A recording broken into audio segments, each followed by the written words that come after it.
দেশের গণতন্ত্র ও সংবিধানকে যারা অমান্য করে চলেছে তাদের বিরুদ্ধে এবারের লোকসভা নির্বাচন। রবিবার দিল্লি থেকে রাজ্যে এসে এই মন্তব্যই করলেন কংগ্রেস প্রার্থী তথা প্রদেশ কংগ্রেসের সভাপতি আশিস কুমার সাহা।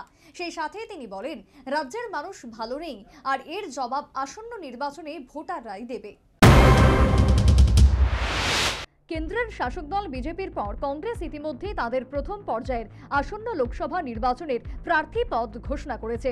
এর মধ্যে পশ্চিম ত্রিপুরা লোকসভা সাধারণ আসনে বিজেপির প্রার্থী রাজ্যসভার সাংসদ বিপ্লব কুমার দেব। অপরদিকে এই কেন্দ্রেই কংগ্রেসের মনোনীত প্রার্থী প্রদেশ কংগ্রেসের সভাপতি আশিস কুমার সাহা। রবিবার দিল্লি থেকে রাজ্যে এলেন কংগ্রেসের প্রার্থী আশিস কুমার সাহা। এদিন বিমানবন্দরে কংগ্রেস প্রার্থী আশিস কুমার সাহাকে উষ্ণ অভিনন্দন জানান কংগ্রেস নেতাকর্মী সমর্থকরা। উপস্থিত ছিলেন কংগ্রেসের কেন্দ্রীয় নেতৃত্ব তথা বিধায়ক সুদীপ রায় বর্মন সহ অন্যান্য নেতৃত্বরা।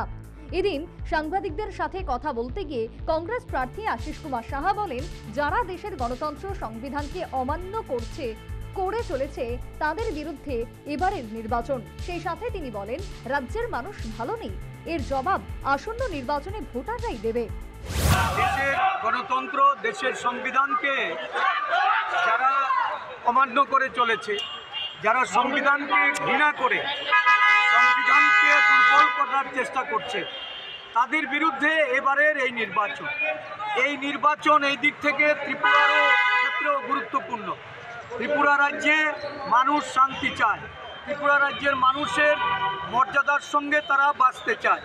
এই রাজ্যে দীর্ঘ 6 বছরের শাসনে রাজ্যের মানুষের মান মর্যাদার হানি, রাজ্যের মানুষকে নিঃস্ব করা, রাজ্যের মানুষের গণতন্ত্রকে হরণ করে যারা ক্ষমতাসীন হয়েছে তাদের বিরুদ্ধে জনগণ এবারের ভোটে প্রতিফলন ঘটাবে।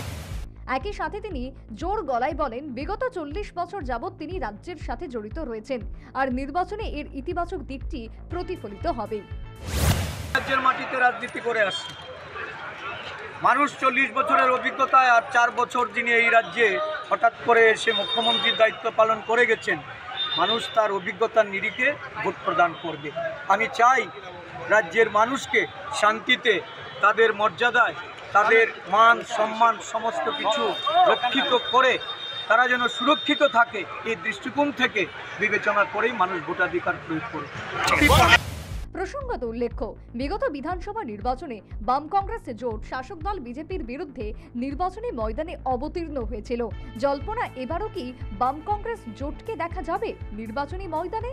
হ্যাঁ, দেখা যেতে পারে। তার এক ঝলক দেখা মিলল কংগ্রেস প্রার্থীর সমর্থনে বিভিন্ন ফ্ল্যাগ ফেস্টুনে। সেখানে লেখা রয়েছে ইন্ডিয়া জোটের প্রার্থী আশিস কুমার সাহা। প্রশ্ন উঠছে, যেখানে রাজ্যে বাম কংগ্রেস জোটের আনুষ্ঠানিক কোনো ঘোষণা হয়নি যে সংশ্লিষ্ট দুটি দল ইন্ডিয়া জোটের ছাতার তলায় থেকে লড়াই করবে, সেখানেও ঘোষণা ছাড়াই আগেভাগে কিভাবে কংগ্রেস প্রার্থীর ফ্ল্যাগে ইন্ডিয়া জোটের প্রার্থী সম্বোধন করা হলো? তাহলে কি রাজ্যে বাম কংগ্রেস সমন্বয়হীনতায় ভুগছে, নাকি বামেরাও পশ্চিম ত্রিপুরা লোকসভা সাধারণ আসনে নিজেদের প্রার্থী দেবে?